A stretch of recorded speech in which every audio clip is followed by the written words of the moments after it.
Today we're talking about being unevenly yoked. What we discovered is that you can be equally yoked. In other words, you can be with a Christian and still have a whole lot of issues in your life. You can be dating a Christian and say, something wrong with us or something wrong with this person. You can be married to a believer. You guys are going the same direction. You're both confessing Jesus and you're both professing Jesus and confessing him and going towards him and still be uneven. Right? Because there's an issue with yoking, right? It's not, there's some problems that come from not just going in different directions, but you can actually be on a different level. Somebody say height. You can be, one can be taller than the next one can be at a different level, and you're uneven, and it brings issues in your life. You can also find that in different seasons, one is stronger than the other. And when one is spiritually stronger, has a stronger personality, you can find that you're uneven as well. And there are challenges in that Christian relationship. You can find that because you've yoked two persons together that are moving at different speeds, that it's uneven. I want to go fast and want to go slow. I am an active, progressive person, and that this person is kind of steady and passive. And you're killing each other because one just wants to go fast and the other one wants to take their time. And you say, well, Pastor Chris, I need some help because I need to know if because I'm equally yoked, if that means that, can I actually be unevenly yoked? And the answer is yes. You can be a Christian and be with a Christian and then not be working. So we're going to look at that today. I want to help you be successful in your Christian relationships. I want to let you know how you can get there. Let's talk about that today. There are 3 questions you have to ask that person. If you're single, ask that person the first day you meet them. All right? If you are married, ask that person today. Who's ready for this? You ready for these 3 questions? 3 simple questions. Let's get into that today. Because you want your relationships to work. First question is, will you be my friend? Can you imagine meeting somebody for the first time? You like them, or a guy comes up to you, you like him, he's tall and he's handsome and he has muscles, right? And you can see his muscles through his shirt. Ladies, how many of you like to see guys' muscles through that coming up, bursting forth, right? And the guy comes up, his muscles are bursting forth, and he says to you, hi,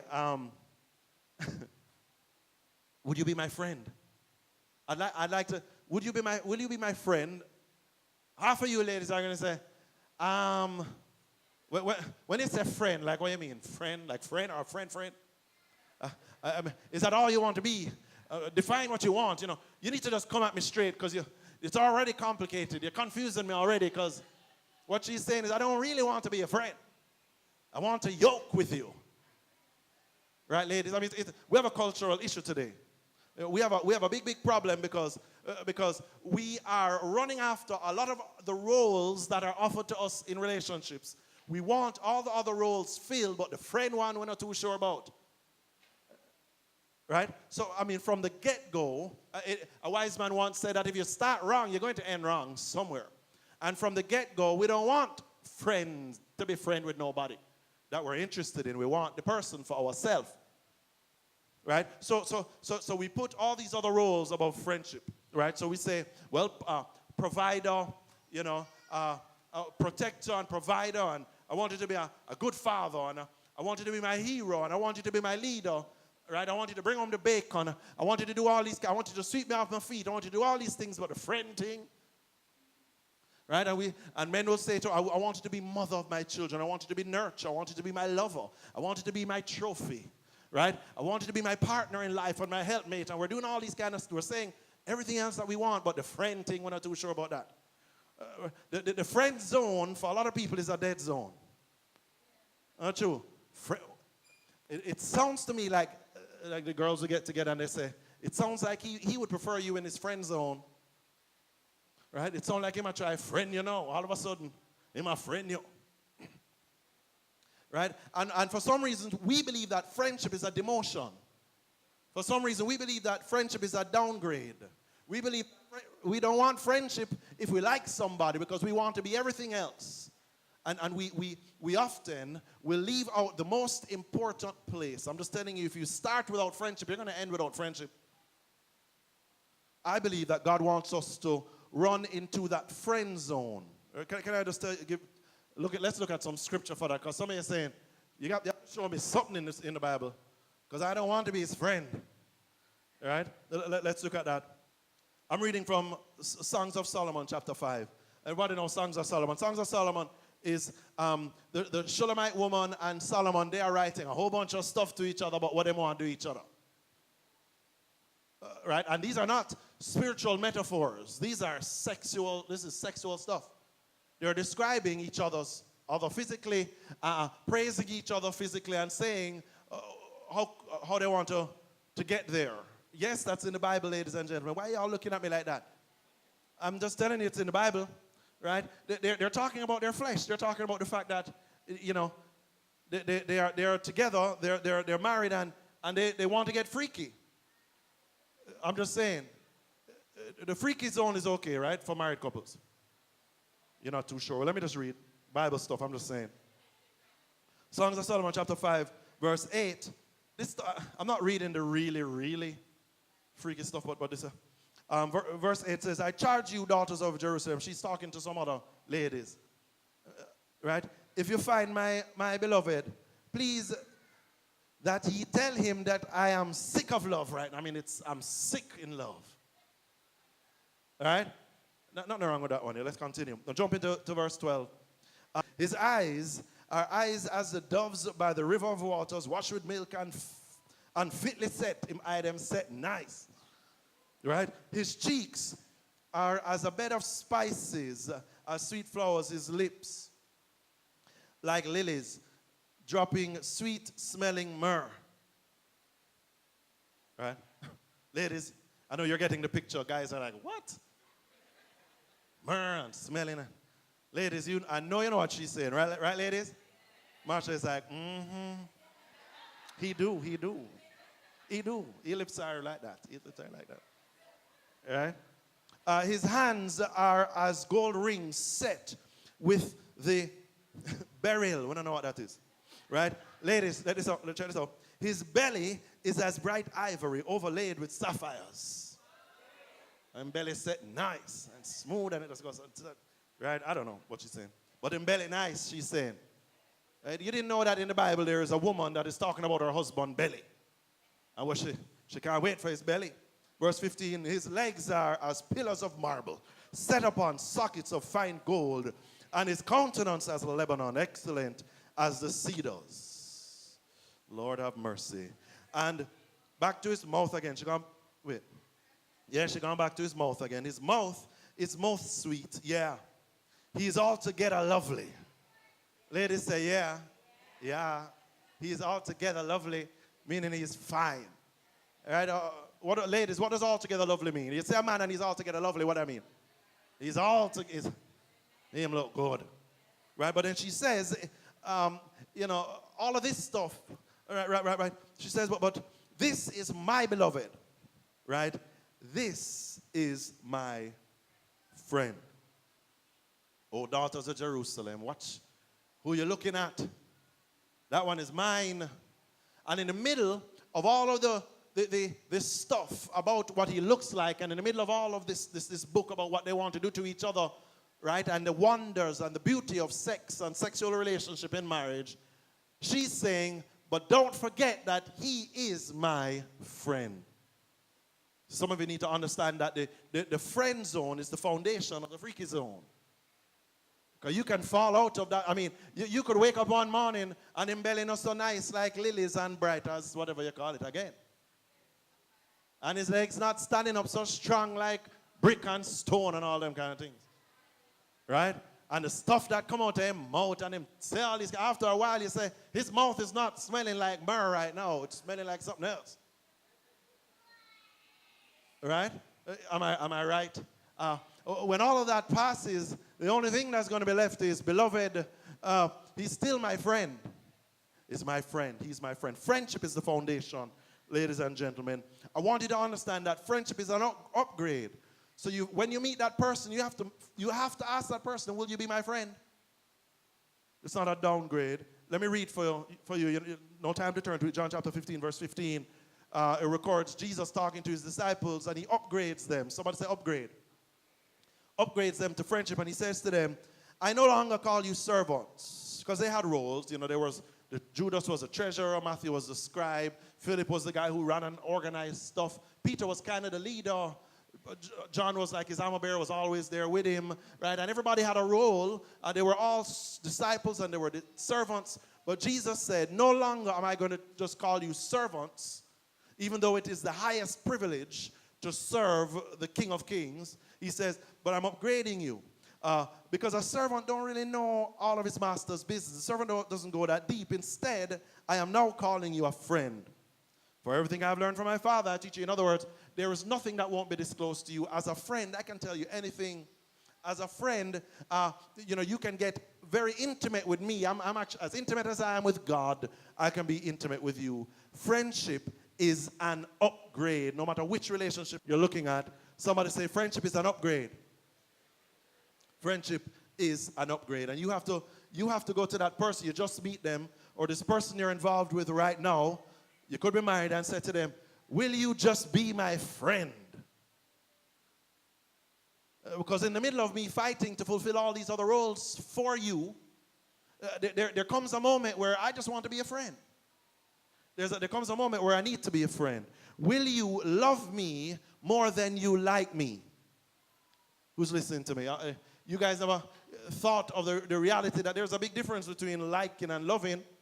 And some of you see somebody you like and you're pursuing what you like and what you'd like them to become. And after a while, you have to ask your wife or your husband, will you just be my friend? I mean, can you actually love me more than you like me? Because how many of you know that like is selfish and love is selfless? Somebody say like is selfish, love is selfless. So you have to get to the point, ask your boyfriend, say, can you love me more than you like me? I mean, can you be my friend? Can you be my friend? I mean, I want you to be my friend because I want to know if after all of the things that you like about me are gone, are you going to still love me? Right? All the stuff you like about me, when that stuff gets old, right? When it puts on a little bit of weight, right? When my sexual organs become reproductive organs, are you still going to love me? Uh-oh. Right? I mean, when the nuance is gone and when my jokes aren't funny anymore, are you still going to love me? When you know all of my joke them, right? When it's not new anymore, are you still going to love me? Still going to love me? Right? And when hard times come, I just want to know, can you still be my friend? Ladies and gentlemen, I know you're looking for something, but the thing you need to be looking for most is a friend.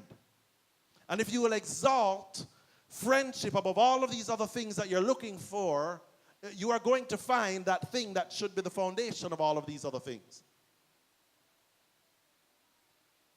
Find friendship. Find friendship. And you will find a foundation. Find friendship and you would have upgraded yourself in your relationship. I have some stuff to share with you. Who has the time? I want to share something with the single people very quickly. I have a list of things you mustn't do when you're a friend. Look at this list. These are a list of things you mustn't do when you're a friend. Because some of you have Christian relationships and you don't know what friendship means. Before you are married, you should not do anything that you cannot do if you're married to somebody else. So with the same sex, with the opposite sex, and some of you with the same sex, you should not do some of these things, right? If you're watching on television or by internet, the single people in here are going crazy right now. Listen, I don't know if I can do friendship. This is friendship. I'm going to read them. Friends, don't talk on the phone after midnight, after 9, after that. Somebody say, give me till midnight, Pastor, please. Because his voice gets deep at 10 o'clock. And it soothes me. And I get so lonely after 9 o'clock. I just want to talk to him. Pastor, please. Or I can't preach all of these, but no, don't talk after 9 o'clock. Somebody say disciplined friendship. Right? Don't go out alone at night. Right? Don't pay each other's bills. Right? Don't give personal gifts. If you are married to someone else, you couldn't give a personal gift to somebody else, right? Same way you have to behave. If you want success, you can follow what I'm saying, or you can do something else. All right? Don't run errands for them. Don't do it. Let them run them own errands. That's something that girlfriend and boyfriend do. But if you're being friends, no, I'll pay my own bills. I'll go do my stuff. Right? Don't cook for each other. You can cook for a whole bunch of people and invite them over, but don't cook for them. Oh, I'm going to cook something for you and bring it. Don't drive alone with them in the car. Right? A lot of stuff happens when you're alone in the car. Don't go to the gym together. Y'all don't want me to testify, but I'm just saying, don't go to the gym together. Some of you love go gym. Put on your butt suit and your tights, and you want to come gym with me? Not bath suit, body suit, like a full onesie. I'm telling you, I had a female friend of mine, and I went to the gym with her, and I didn't want to be her friend after. I'm just saying. I promise. Thought about, you want to go in the jacuzzi? Because this was one of them full gyms, and they had everything. I was like, sure, we're just friends. The sauna. No, this was a jacuzzi. She said, I was just like, we're just friends. Why not, right? That was it. I didn't say her the same after that. So don't send personal messages or pictures. Stop that. And don't kiss. Stop kissing your friend. Talk about we're just friends and we're just. All right? Now here's the deal. Right? Because some people say, well, if I'm in the friend zone, I can't come out of this zone. And what that is insecurity and a lack of faith. Right? Stop being insecure. Right? If you have it, you have it. Right? And all I'm saying is if you're friends now and the guy says, all right, you know what? I'd like us to take it to the next level. Can I call you at 11 o'clock? Hey. Right? It's a whole different thing. And you say to a woman, I know we've just been going out in the day and with other people, but can I take you out tonight?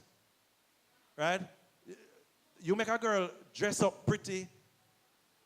Right? Or worse, if you tell her the date is 2 weeks from now, she's happy the entire time between now and when it comes. Right? And you let her get dressed, get herself ready, and go out. Right? She'll feel something different than when you were just a friend. At least she needs to feel some way different about herself. You get what I'm saying? So you can just upgrade. You want me to pay? How much is the light bill? Hey. No, you have to wait till you're married for that one. Then you give a personal gift. But when you want to step out, when it's time to step out of friendship, you can just step these things up. You understand what I'm saying? I want to be honest with what I'm saying. Here's what I'm saying. Single people, get into the friend zone because the goal is never to get out of the friend zone. The goal is to build on the friend zone. And some of you have never been in the friend zone. So one thing they have never ever seen from you is discipline. And you are with them, you've never been their friend, and you are indisciplined because you're kissing, you're sending everything, you're doing all kinds of stuff, you want to be alone in the dark, you're doing all kinds of stuff, and they've never been able to see you disciplined.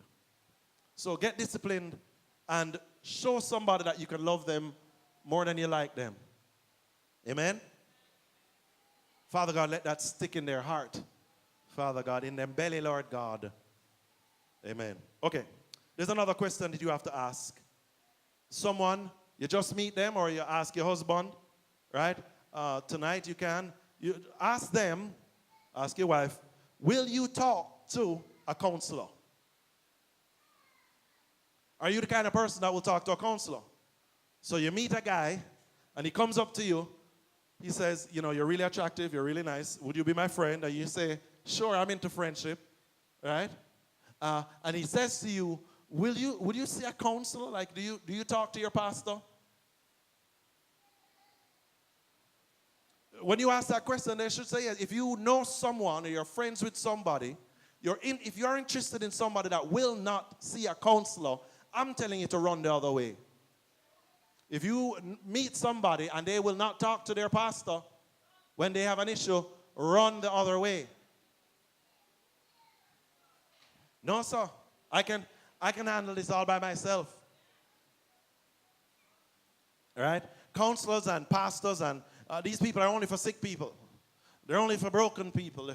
Right? They're for people with issues. They're for people that are so weak they can't fix themselves. I'm telling you, if your husband will not go and see his pastor or a counselor, you're going to have a problem. So just ask the question. Say, do you want us to be more evenly yoked? All right, well, will you see a counselor with me? Who's with me on this? Right? A lot of people say, no, we can handle this all on our own. That's a lie. We can handle this all on our own. Say no.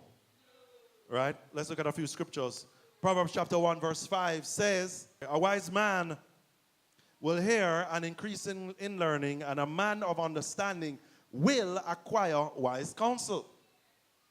They will actually go after wise counsel. Smart people, for some reason, want to be smarter. It's the dumb people that don't want nobody around them that's smarter than them, making them feel dumb.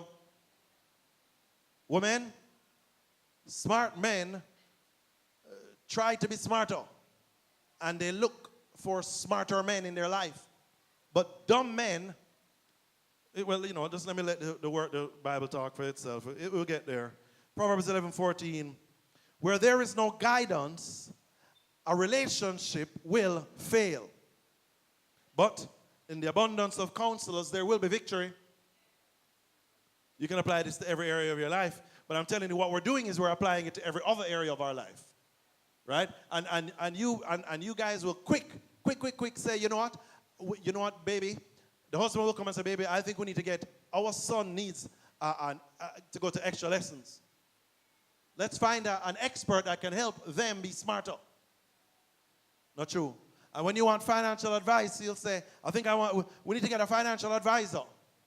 Right? And then she'll say, well, I'm going to the gym and I need a personal trainer. All right? And we'll seek wise counsel because we want victory in every other area of our life. But when it comes to a marriage working, we will not seek wise counsel. Why is it that you will allow experts in your life for everything else except a marriage, which is that thing that God needs you to be successful in so that everything else can be successful. Proverbs 12, verse 15. The way of a fool is right in what? In his own eyes. I'm sorry, this is where I was talking about that dummy that wants to stay dumb. Please forgive me. The Bible uses another word. It says that if somebody's a fool, what they will do is they'll say that they'll be okay with the sense that they're right in their own eyes. And they don't need to check with anybody else. Because they feel like they can see everything and they know everything. The Bible just calls that person a fool.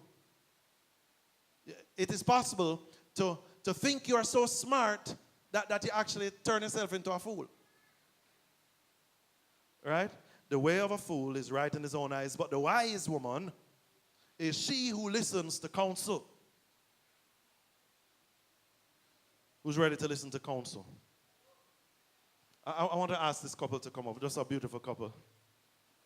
And please just face the audience. Now, this is the picture of unequal. Sorry, go over. Uneven. Go. Sorry. You can't and then go in the middle. Yeah. Just so that the camera can. So, stand up close with each other. You can actually put your hand around her. I mean, they're actually married. Don't they look amazing? No, I mean, I'm just saying. So they're equal in every way. Now, put your hand around her. Hold on, put her nice. And yeah, that's fine. There are different levels in terms of height. There are a lot of differences that we see initially. All right. So what is going to happen to them is that eventually they're going to have some issues in their relationship, right? Because they can't see everything.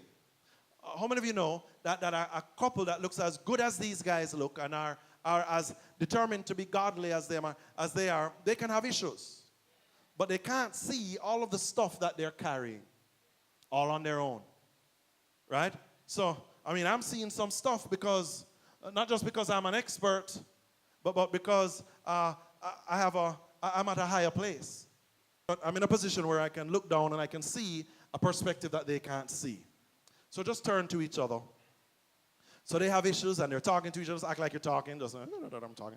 And Ryan said, yes, you're and right, and they're talking to each other, right? But they still have issues that they can't see. Right? So friendship can at least get you to a place, right? Turning to each other and saying, let's just be friends and let's talk it through, but they still can't see their issue. I'm telling you that there are couples, there are people that are living life together and they have issues, they have problems on their back, and they cannot see it because of their vantage point.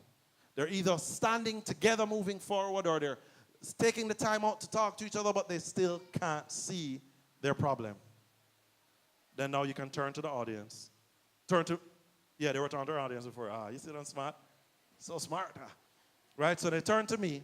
And then now, because they come and they talk about stuff, because of the vantage point I have and had, I can tell when they're talking to me, I can say, yeah, well, you know what no, this is all pretend, this is not in real life. I can say, you know, Ryan, you may be dealing with selfishness, and in that situation, you may actually be selfish. And then she may say something like, well, that's what I was saying. The whole time I was saying that. I wasn't using that word, but that's what I was saying the whole time.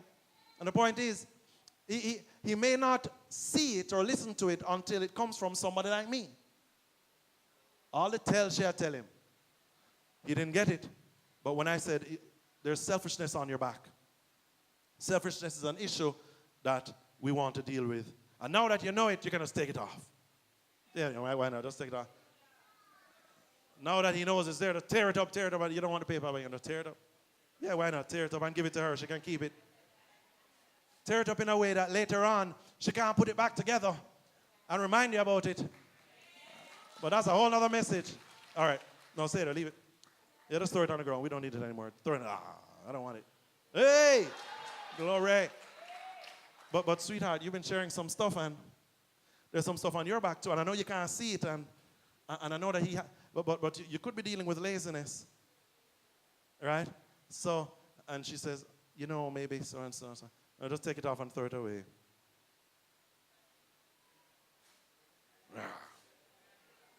And then let's see if you can be as dramatic as if, wonderful. Put your hands together for this couple. Thank you. I don't know what you were thinking, but I'm telling you, as a couple, there are things that you're going through that you cannot see by yourself. You just don't have the right perspective. And until you come to someone else that has a different vantage point and can see things from another perspective, you will never, ever hear the truth in a way that you need to hear it. So what I'm saying is most of the stuff you're going through will not be rectified until you get wise counsel. I want to be honest now what I'm saying. Put your hands together. It's time for you to find those experts. That question that you must ask is, will you fight with me? Somebody write this down. Will you fight with me? I know that a lot of us we're in situations where we're fighting against each other. We don't have to ask that. We don't have to ask, will we fight against each other? You meet somebody, you say to him, will you fight with me in life? You know, will you fight with me? And say, Lord, this girl deep. So yeah, I'm deep. Ask your husband, ask your wife, will you fight with me? Because we can often get caught up with fighting against each other. Somebody say purpose. I was counseling this couple for about a year. They're coming and they're going, they're coming and they're going, right? And, you know, they got different assignments, they got different questions to answer, different things to work through. But they would come into the office, married couple, and they would be fighting each other. I mean, they would sit at different sides of the room, and you could just tell the tension in the air, and they'd look at each other. All she would talk about was him. And he does this, and he does this, and then he's over here not even saying anything. And they're just fighting each other, at each other. And eventually he'll say, what's she doing, man? What? And there's so many issues and all kinds of stuff going on, and they're fighting each other. Then one day, they came back into my office, And they were all over each other. I mean, they're all over each other, hugging on each other and laughing and laughing and no you, right? And playing and poking and doing all kinds of stuff, holding hands while I'm talking and in a lot of personal display of affection. I'm like, all right, what happened to you guys? Right? What happened since the last time we met? And they say, why do you ask? I said, because you guys are not fighting each other. You're all over each other. Then say, oh, I did. I said, well, now that we think about it, we had a situation where little Mikey got sick, and we had to rush him to the hospital, and he was in the emergency room for 3 days, and we were there, and we prayed together, and we held hands together, right? And we fought against the enemy together, right? And we pulled down the stronghold of sickness together, right? And we, it's like we bonded. I guess we got busy dealing with what was going on with Mikey. And they said, but what was happening was little Lashikwa, right? I'm changing the names to protect the innocent. But Lashikwa was in school, and she came home and with like a bad report from her teacher. And we knew that's not the way Lashikwa was. So we went to school and we found out that teacher was just being inappropriate with our daughter and saying all kinds of stuff, was picking on her. And we had to take that to the principal. And we had this big back and forth with the principal. But both of us went in there and we told them, this is not our daughter. Nobody's going to mess with our daughter. And they were in there with me, and I was like, all right. And I felt like the principal felt. And I said, wow, so you guys took care of it.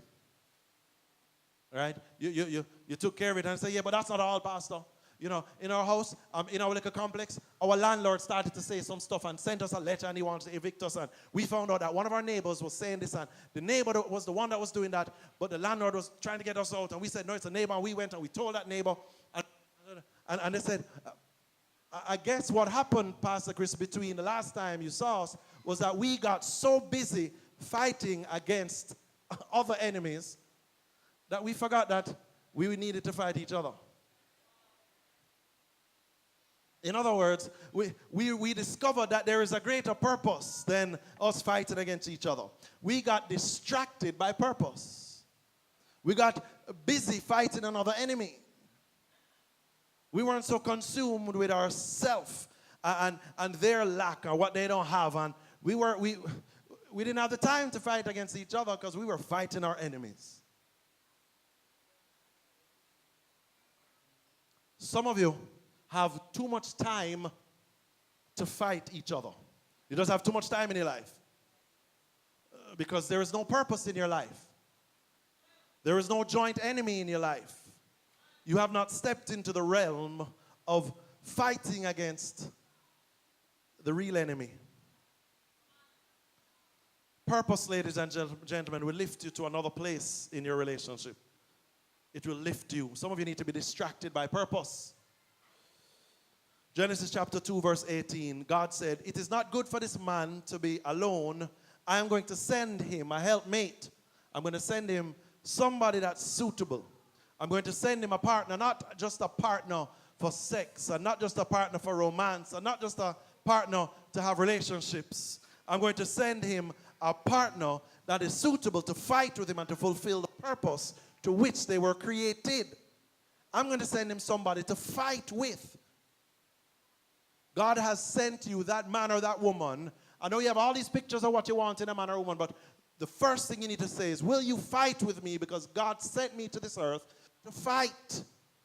God sent me to this earth to subdue it, to put it under my feet, right? And to tend and to care for this world. And every now and then, it takes a fight to care for this world. Every now and then, it takes a fight to raise your children. Every now and then, it takes a fight to move forward. Every now and then, it takes a fight to find the school fee to pay. Every now and then, it takes a fight to go through the hard thing you're going through.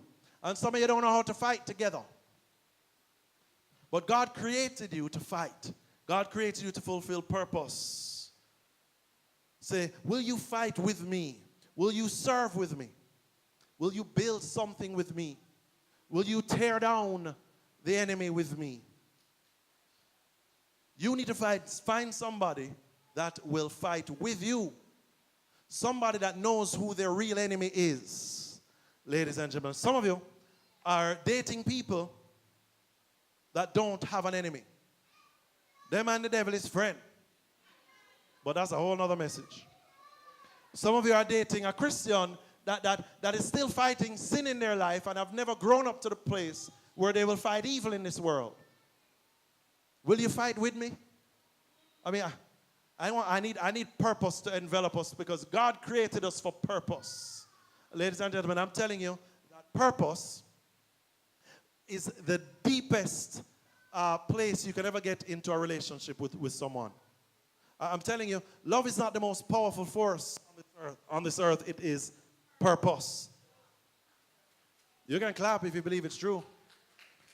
But some of you have been running down some other things, and God is saying, find purpose, and that relationship will go to the depth for which I've created you. I've created you to fulfill purpose, ladies and gentlemen. Pray to God, wives, that God will evoke the purpose within your husband, so that you can stop fighting each other. I'm telling you, a purpose-driven man is not a man that has time to fight with little small things when he go home. Purpose-driven man finds a woman that he can fight with. Listen, one more scripture. Genesis 11, verse 6. The Lord said, he said this of the people, he said, if as one people, speaking the same language, they have done these things. Somebody say, one people, one voice, one purpose. God says then nothing that they plan to do will be impossible for them. I'm trying to tell you how to get to a place in your marriage where nothing is impossible for you. God himself is saying that if they come together and they have one voice and they find purpose, nothing can stop them. But if everything is stopping you, it's because you have not yet found purpose. Love is the most powerful force on this earth.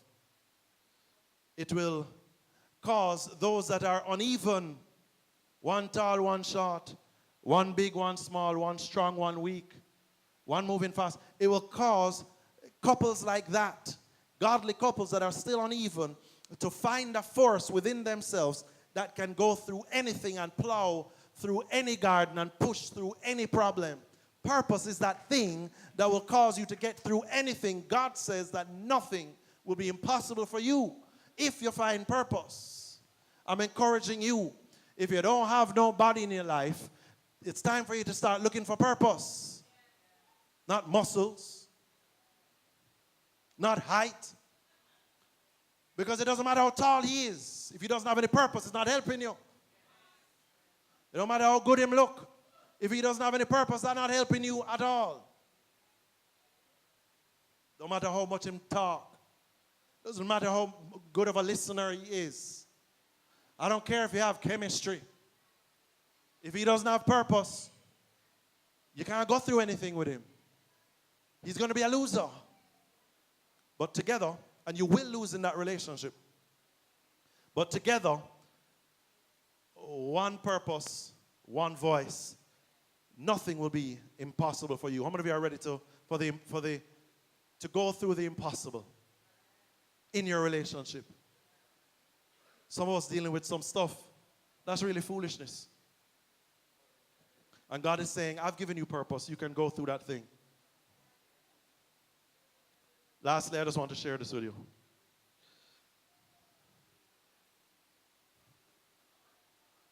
Here's our reality. Single or married, what we want, what we find ourselves wanting is what is in the picture. You look good, eh? So we say, I love this. Words, blah, blah, blah, blah, blah. Right? I love this. I really want this. Blah, blah, blah, blah, blah, blah, blah, blah. Right? I really like this. Can you give me this? Can you be this?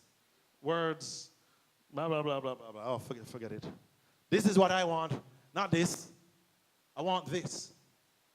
Who can see what I want? Are there any single ladies out there that can see what I want? Right? You meet a man and you show him, this is what I want. This is what you're willing to fight for. This is what you're willing to invest in. But these words, blah, blah, blah, blah, blah, blah, blah. I don't, blah, blah, blah. Somebody say blah, blah, blah, blah, blah, blah. Is this I want? Is the picture that I want? A lot of us get to the place where we want the relationship, but we don't really want the recipe. This is a recipe. Somebody say recipe book. Some of us want the relationship, but we don't want the recipe. What we're saying is we want what is in the picture, but we definitely don't want the process.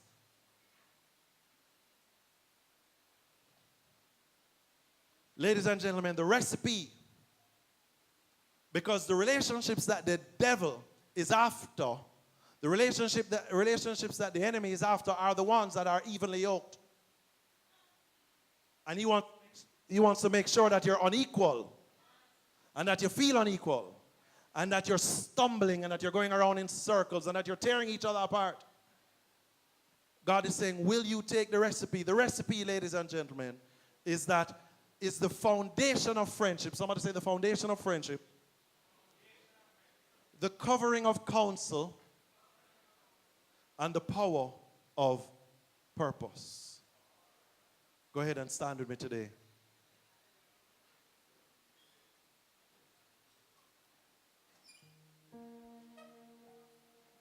You kind of wish you could just go out and just buy the cake already baked. Not true. You kind of wish you could just go out and get that plate of food already made. But God is saying, no, sometimes you have to make it. Sometimes you have to make it happen. It's time for you to get concerned about the recipe. It's like we watch too much TV, right? And on the television programs, most often they meet. When they meet, he's perfect for her. And when they meet, she's perfect for him, and it's like she just stays that way. Not true. Let's stop watching so much TV. We have a lot of pictures in our mind. What we need to see clearly is the process. The foundation of friendship, the covering of counsel, and the power that is in purpose. Let us chase after friendship. Let us run towards counsel. And let us fight in purpose together.